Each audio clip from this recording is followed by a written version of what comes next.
Subhanallah walhamdulillah la ilaha illallah Allahu akbar. Bismillahirrahmanirrahim. Assalamualaikum warahmatullahi wabarakatuh. Subhanallah walhamdulillah wa la ilaha illallah wallahu akbar wa la hawla wa la quwata illa billahil aliyul azim. Assalatu wassalamu ala rasulina al-karim sayyidina wa maulana Muhammadin wa ala alihi wa sahbihi ajma'in, amma ba'd. Hadirin hadirat sidang jamaah tarwih yang insyaallah dimuliakan oleh Allah. Alhamdulillah, senantiasa kita memanjatkan puji syukur kehadirat Allah Subhanahu wa taala. Alhamdulillah, Ramadan kali ini sepenuhnya bisa kita nikmati. Mudah-mudahan Ramadan tahun ini bisa mengobati kerinduan kita terhadap Ramadan yang lalu yang tidak bisa kita nikmati sepenuhnya. Seorang sahabat yang bernama Abu Ayyub Al-Ansari menceritakan bahwa ada seorang laki-laki datang menghadap kepada Rasulullah. Lalu laki-laki ini minta kepada Rasulullah diberikan nasihat. Ya Rasulullah, ausini wa ajirni. Beri saya nasihat yang singkat tetapi memiliki makna yang luas. Dan inilah salah satu mukjizat yang dimiliki oleh Rasulullah. Beliau walaupun berbicara sedikit tetapi memiliki makna yang luas. Kalau dalam istilah agama disebut jawami'ul kalim. Berbeda dengan kita mungkin manusia biasa, terkadang kita bicara panjang lebar tetapi kita tidak paham kemana arah pembicaraannya. Lalu Rasulullah memberikan nasihat kepada sahabat tadi. Nasihatnya singkat tetapi memiliki makna yang begitu luas. Dan tentunya nasihat ini juga penting bagi kita umatnya hari ini untuk kita terjemahkan dalam kehidupan kita sehari-hari. Bahkan hebatnya nasihat Rasulullah ini, walaupun diucapkan 14.000 tahun yang lalu, tetapi semakin maju kehidupan dunia ini, semakin relevan dengan apa yang disampaikan oleh Rasulullah kepada sahabatnya. Apa nasihat Rasulullah? Yang pertama kata Nabi, iza kunta fi salatika wasalli salatan muwaddi. Ketika engkau berdiri dalam salatmu, maka salatlah engkau seolah-olah itulah salatmu yang terakhir. Dan memang seperti itulah yang pasti akan terjadi dalam kehidupan kita. Kita tidak bisa menjamin apa yang akan terjadi 1 jam kemudian. Kita tidak tahu apa yang akan terjadi esok hari. Sehingga ketika malam ini kita salat Isya berjamaah, tidak menutup kemungkinan inilah salat kita yang terakhir. Hanya saja kita ini manusia terkadang terlena oleh kondisi dan keadaan kita saat ini. Entah karena kita masih merasa masih muda, entah karena kita merasa masih sehat, walaupun sesungguhnya begitu banyak bukti yang diperlihatkan oleh Allah yang jauh lebih muda dari kita tetapi mendahului kita. Bahkan terkadang ada orang berbulan-bulan sakit, justru yang duluan meninggal adalah orang yang selama ini menjaga dan merawat orang yang sakit tersebut. Karena memang kematian ini adalah menyimpan begitu banyak rahasia dan misteri yang kita tidak tahu. Artinya apa? Ketika wasiat Rasulullah, nasihat Rasulullah ini kita maknai lebih luas dalam kehidupan kita. Seolah-olah Nabi mengatakan, kalau hari ini engkau dalam bulan suci Ramadan, maka jadikanlah Ramadan ini seolah-olah itulah Ramadan kita yang terakhir. Dan memang bisa jadi seperti itu. Masih terlalu jauh ke depan 1 tahun ketika kita bicara tentang Ramadan yang akan datang. Jangankan bicara Ramadan berikut, hari Lebaran saja tidak ada jaminan bahwa usia kita makin sampai ke sana. Kalau kita maknai seperti ini Ramadan kita, maka insya Allah mungkin definisi Ramadan definisi ibadah sunnah yang selama ini kita pahami, bahwa ketika kita kerjakan dapat pahala, ketika kita tinggalkan tidak apa-apa, maka Ramadan kali ini alangkah bagusnya kalau kita rubah definisi itu. Amalan sunnah ketika kita kerjakan dapat pahala, tetapi ketika kita tinggalkan kita akan mengalami kerugian yang sangat besar.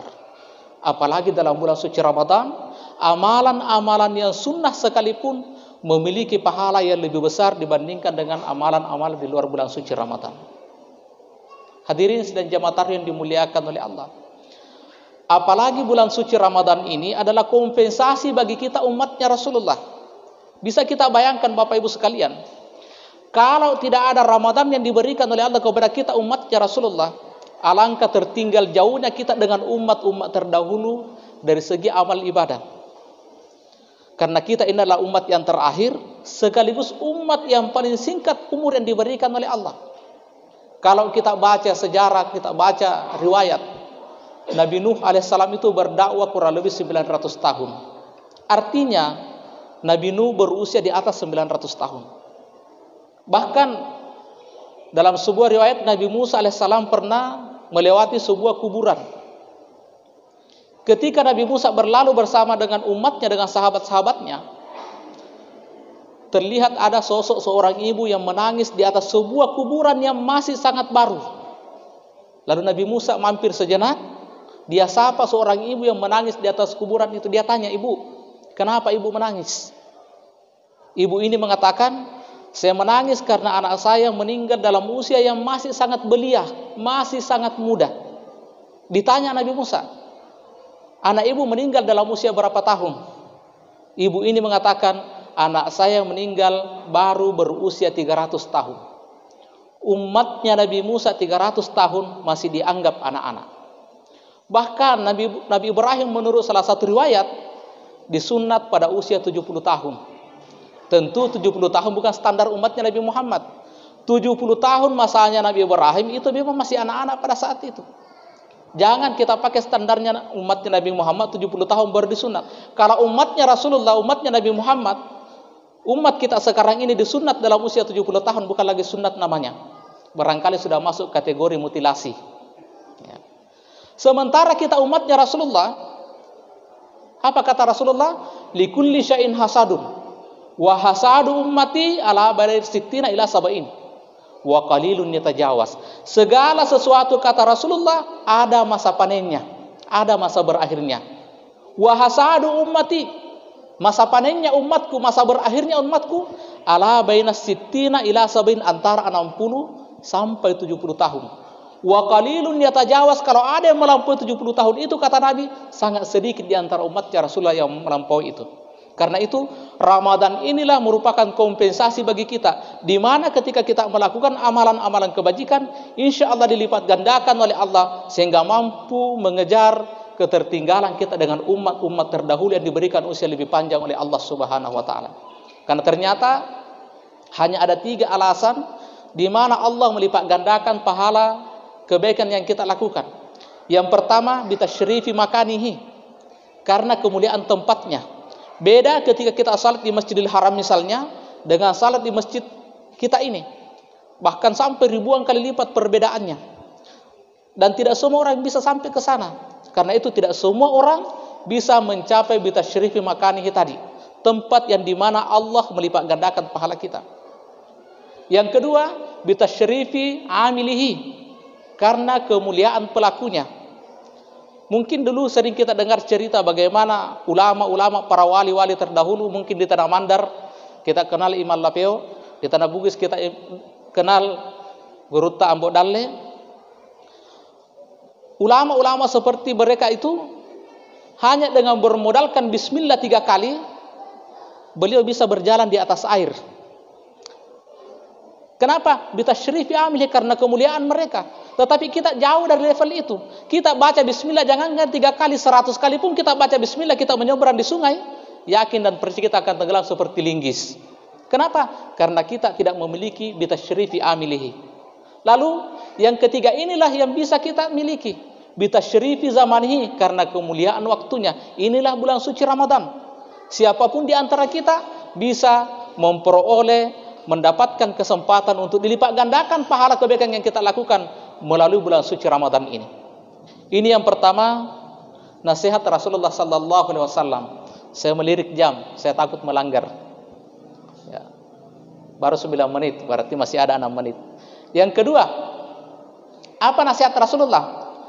Janganlah engkau berbicara yang akan membuat engkau minta maaf di kemudian hari. Artinya apa? Kita berhati-hati dalam berbicara, menjaga lisan kita. Jangan sampai di kemudian hari kita mendapatkan masalah persoalan dalam kehidupan ini karena ketidakhati-hatian kita dalam menjaga lisan kita. Bahkan begitu hati-hatinya diajarkan dalam agama kita. Rasulullah mengatakan, "Kafa bil mar'i kaziban ayyuhadditsa bikulli ma sami'ah." Cukuplah seseorang itu bisa dikatakan sebagai pembohong ketika dia membicarakan semua apa yang ia dengar. Artinya, tidak semua yang masuk di telinga kita layak untuk kita sampaikan kembali melalui lisan kita. Ini pun kalau kita mau maknai lebih luas, dengan kondisi kita hari ini, di zaman kemajuan ilmu pengetahuan dan teknologi, seolah-olah Rasulullah ingin mengingatkan kepada kita, berhati-hatilah kalian dalam bermedia sosial. Berhati-hatilah kalian dalam memposting sesuatu di media sosial, karena bisa jadi dari postingan-postingan itu menimbulkan persoalan di kemudian hari. Begitu luar biasanya yang diingatkan oleh Rasulullah sallallahu alaihi wasallam. Sehingga kita jangan sampai melalui postingan-postingan itu di kemudian hari menimbulkan persoalan dalam kehidupan kita. Mungkin di dunia ini kita masih bisa klarifikasi, kita masih bisa minta maaf, tetapi yakin dan percaya jangan kita menduga menganggap bahwa apa yang kita posting di media sosial kita tidak ada pertanggungjawaban nanti di hari kemudian. Apa yang pernah kita buka melalui media sosial, melalui HP yang kita punya, yakin dan percaya di akhirat kelak akan ada pertanggungjawaban di hadapan Allah Subhanahu wa taala. Karena itu, kafa bil mar'i kaziban ayyuhadditsa bikulli ma sami'ah. Cukuplah seseorang bisa dikatakan sebagai pembohong ketika apa yang masuk di HP-nya, apa yang masuk melalui grup, apa yang masuk melalui media sosialnya, langsung begitu mudahnya dibagikan kembali. Jangan sampai justru kita menjadi penyambung lidah orang yang sengaja memang menyebarkan ujaran-ujaran kebencian, menyebarkan hoax atau berita kebohongan yang menjadi momok besar pada bangsa kita hari ini. Begitu mudahnya tersebar berita-berita kebohongan melalui media sosial. Oleh karena itu Rasulullah mengingatkan kepada kita, berhati-hatilah dalam bermedia sosial, dalam berbicara. Jangan sampai justru kita dari media sosial yang kita posting menimbulkan masalah di kemudian hari. Kemudian yang ketiga, pesan Nabi atau wasiat Nabi atau yang terakhir, Nabi mengatakan kepada sahabat itu, wajib ma'iliyasa bima yadain nas. Berputus asalah engkau dengan apa yang ada di tangan orang lain. Artinya, jangan pernah merasa iri terhadap apa yang ada di tangan orang lain. Karena memang bisa jadi kita sama, pekerjaan kita sama, tetapi mungkin rezeki kita berbeda. Karena memang kita hidup di dunia ini menjalani takdir kita masing-masing.